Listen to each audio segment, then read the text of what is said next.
সীমান্তে আজও বিস্ফোরণের শব্দ, কাটছে না উদ্বেগ, আতঙ্ক। বাংলাদেশ সীমান্তের ওপারে মিয়ানমারের অভ্যন্তরে মঙ্গলবার ভোর থেকেই বিকট শব্দের বিস্ফোরণ শোনা যাচ্ছে, যা এখনো চলমান রয়েছে।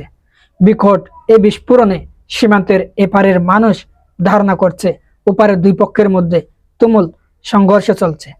এতে চরম উদ্বেগে রয়েছে সীমান্তবর্তী এলাকাবাসীরা।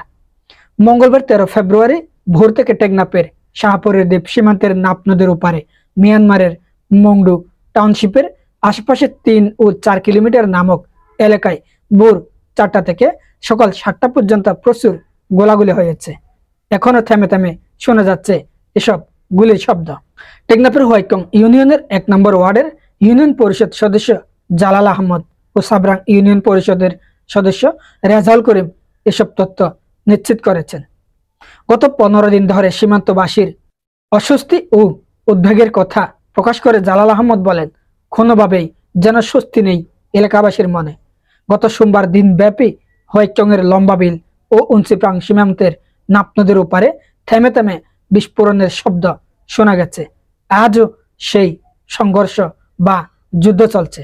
আজ ভোর থেকে এ পর্যন্ত সীমান্তের ওপারে বিকট শব্দের বিস্ফোরণ বলে দিচ্ছে ওখানে দুই পক্ষের মধ্যে তুমুল সংঘর্ষ বা যুদ্ধ চলাচল করছে।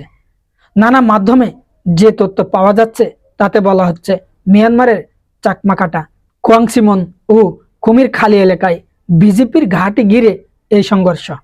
তিনি বলেন, মূলত উদ্বেগ বা ভয়ের কারণ হচ্ছে এপারে কখন গুলি এসে পড়ে, কখন মর্টার শেল এসে পড়ে, তা নিয়ে সবসময় আতঙ্কে থাকি।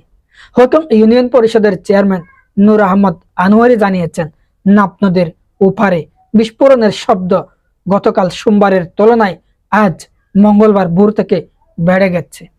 এতে এপারে গুলি ও মর্টার শেল এসে পড়ার আশঙ্কা, পাশাপাশি রোহিঙ্গা সহ অন্যদের অনুপ্রবেশের ঝুঁকি বেড়ে গেছে। তবে সীমান্তে কোস্টগার্ড, বিজিবি সতর্ক অবস্থায় রয়েছে।